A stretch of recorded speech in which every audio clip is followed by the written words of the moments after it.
नमस्कार मु रसानंद सिंह सामाजिक वार्ता यूट्यूब चैनल आपण मानक स्वागत करुच्ची। बहुत समय आम प्रत्येक दिन न्यूज पेपर रे खबर कागज आम देखी था जे अमुक ऑफिसर माने करप्शन पड़ी कि से जेल गले। ठीक अच्छे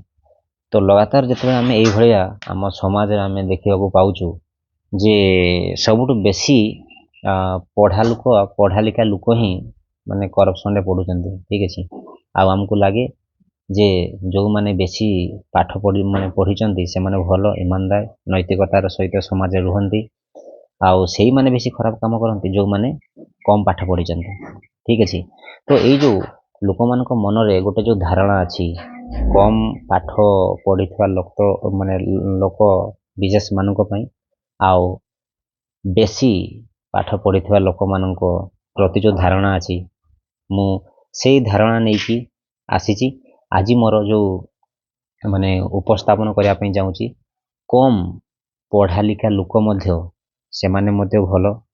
ए समाज में बहुत भल काम करती आम समाज को बहुत सुंदर वार्ता देकी जाइछंती जे केमिति गोटे कम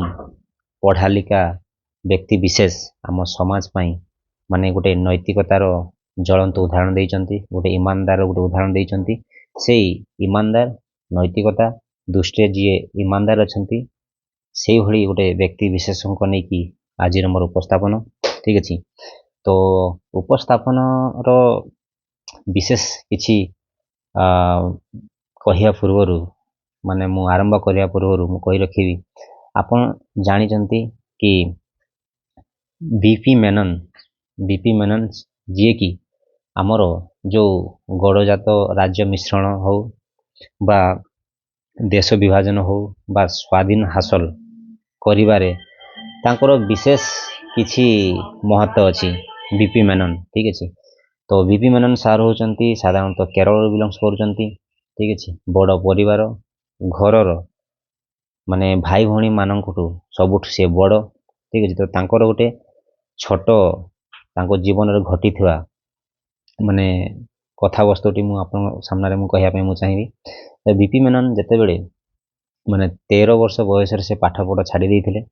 पाठ पढ़ा छाड़ी दे सारा पर तांकर सेमती विशेष व्यक्तिगत शिक्षागत योग्यता नाही तो तांकर छोट मोट गोटे चाकरी करिबा उद्देश्य रे माने थरे को माने से शिमला को यात्रा करते शिमला। ठीक अच्छे तो शिमला को से यात्रा करता समय जिते से माने दिल्ली रे पहुँचिले तो दिल्ली रे पहुँची सारिला परे माने फाइनाली तांको अनुभव हैला माने से माने जानिबा को पाइले जे तांकर जिंस सब चोरी हो जाइछि। ठीक अच्छे तो जिनस जिते चोरी होती से समय पूरा से माने उपाय शून्य होती तांकर किसी उपाय ना केमिति से आगो को यात्रा करेंगे शिमला को यात्रा केमिति करेंगे तो से समय रे जड़े वृद्ध सिख सरदार भद्र व्यक्ति सहित देखाई। ठीक अच्छे आउ से समय रे जे आमर दिल्ली रु शिमला बाकी तक यात्रा जी टंका आवश्यकता थिला से टंका से सिख भद्र व्यक्ति को से 15 टंका ऋण आकार से मागिचंती मागी सारा पर से सिख भद्र व्यक्ति को तांको घर ठिकाना मध्य मागिचंती जे ठिकाना ये मागिले से माने जे परवर्ती समय जिते पैसा किसी रोजगार करेंगे से समय 15 टंका से सुझेबे। ठीक अच्छे माने तांको फेरेबे। ठीक अच्छे किंतु से समय से भद्र जनक जो सिख सरदार जनक कही ना मु टंका नेबी नहीं आ तुम जीवन रे केबे जदि गोटे सचोट ईमानदार लोकों को पैसा दरकार हुए तो तुम्हें ताकू यही 15 टंका फेरई देव तो तुम्हें जो फेरब से जान जे तुम्हें मत से टंका फेरई देव बोली। ठीक अच्छे तो यही कथा को लेकिन तांको जो बीपी मेनन सार झील मन पकाती माने कही कि जिते बड़े माने 6 सप्ताह पर से जो व्यक्ति जनक मृत्यु है जी जो भद्र व्यक्ति जनक माने थिले सिख सरदार भद्र व्यक्ति जनक बयस तो वृद्ध काफी वृद्ध थे तो तांकर मृत्युर 6 सप्ताह पर जिते मृत्युवरण कले तापर जिते बांग्लार स्थित बासभवन को जड़े गरीब भिकारी जिते घर सामना को आसचंती तो से समय बीपी मेनन सार झील को कहते जे तांकर जो टंका रखी जो मुणी जोटा कहते आम से मुणी आने से कहते और फाइनाली से मुणी रु 15 टंका बाहर करके से आमर जो गरीब ଭିକାରୀ ଜଣକ ଥିଲେ ତାକୁ ଫେରାଉଛନ୍ତି। ଠିକ୍ ଅଛି, ମାନେ ଏଥିରୁ ଆମେ ବହୁତ ସୁନ୍ଦର ଗୋଟେ ଶିକ୍ଷା ଗ୍ରହଣ କରୁଛୁ ଯେ ବିପି ମେନନ ସାର୍ ଯେମିତି ମୁଁ କହିଲି କି 13 ବର୍ଷ ବୟସରେ ସେ ପାଠପଢ଼ା ଛାଡ଼ିଥିଲେ, କିନ୍ତୁ ପରବର୍ତ୍ତୀ ସମୟରେ ତାଙ୍କ ଭାରତର ଯେଉଁଟାକି ମୁଁ କହିବି ଭାରତର ମାନେ ଭାରତ ସରକାର ଅଧୀନରେ ସଚିବ ପଦରେ ମଧ୍ୟ ସେ ଥିଲେ। ଠିକ୍ ଅଛି, ତା ସହିତ ତାଙ୍କର ଦୁଇଟା ବହି ମଧ୍ୟ ଅଛି, ମାନେ ସ୍ୱାଧୀନତା ସମୟ ଉପରେ ତାଙ୍କର ଗୋଟେ ବହି ଲେଖିଛନ୍ତି ଦ ଟ୍ରାନ୍ସଫର ଅଫ୍ ପାୱାର। ଆଉ ଗୋଟେ ବହି ଲେଖିଛନ୍ତି ଯେଉଁ ଗଡ଼ଜାତ ମିଶ୍ରଣ ଉପରେ ତାଙ୍କର ଗୋଟେ ବହି ଅଛି the story of the integrations of the Indian state. ଠିକ୍ ଅଛି, ତ ଏଥିରୁ ମାନେ ଗୋଟେ ବହୁତ ସୁନ୍ଦର ଗୋଟେ ବାର୍ତ୍ତା ଆମ ଯୁବପିଢ଼ି ମାନେ ଏଇଠୁ ଶିଖିବା ଦରକାର ଯେ ମଣିଷର ବେଶୀ ପାଠ ପଢ଼ିବା ବା କମ୍ ପାଠ ପଢ଼ିବାର ସେମିତି କିଛି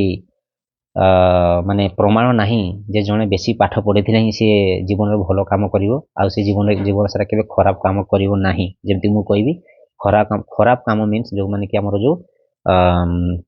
ଦୁର୍ନୀତି ସହିତ ଯେଉଁମାନେ ଯୋଡ଼ି ହେଇକି ଅଛନ୍ତି। ଠିକ୍ ଅଛି, ତ ଜ୍ୱଳନ୍ତ ଉଦାହରଣ ବିପି ମେନନ ସାର୍ ବହି ବି ଲେଖିଛନ୍ତି, ସେ ଭାରତ ସରକାର ଅଧୀନରେ ସଚିବ ପଦରେ ମଧ୍ୟ ରହିଛନ୍ତି। ତା ସହିତ ତାଙ୍କର ମୁଖ୍ୟ ଭୂମିକା ଯେଉଁ ସ୍ୱାଧୀନତା ହାସଲ ହେଉ ବା ଦେଶ ବିଭାଜନ ହେଉ ବା ଗଡ଼ଜାତ ମିଶ୍ରଣର ମାନେ ଆଦିରେ ତାଙ୍କର ପ୍ରମୁଖ ଭୂମିକା ରହିଛି। ଠିକ୍ ଅଛି, ତ ଏଥିରୁ ଆମକୁ ଜାଣି ରଖିବା ଦରକାର ଯେ ମଣିଷର ଆଦର୍ଶ ଆଉ ଇମାନଦାରୀ ଆଉ ତା ସହିତ ନୈତିକତା ଯଦି ମଣିଷ ଏସବୁ ଯଦି ଗୁଣ ସେ ଆଡ଼ପ୍ଟ କରୁଛି ବା ଗ୍ରହଣ କରୁଛି ଡେଫିନେଟଲି ସେ ବହୁତ ଆଗକୁ ଯିବ ଆଉ ଏ ସମାଜର ଗୋଟେ ଉଦାହରଣ ହେଇକି ଚିରଦିନ ପାଇଁ ସେ ରହିଯିବେ। ଠିକ୍ ଅଛି, ନମସ୍କାର। ଯଦି ଭିଡ଼ିଓଟି ଭଲ ଲାଗୁଛି ତ ଚ୍ୟାନେଲକୁ ସବସ୍କ୍ରାଇବ୍ କରିବେ, ବହୁତ ସୁନ୍ଦର ଗୋଟେ କମେଣ୍ଟ ଦେବେ। ଆଶା କରୁଛି ମୁଁ ଯାହା ବି ବିଷୟବସ୍ତୁ ଆପଣଙ୍କ ସାମ୍ନାରେ ଉପସ୍ଥାପନ କରୁଛି ଆପଣଙ୍କୁ ଭଲ ଲାଗୁଛି। ଧନ୍ୟବାଦ।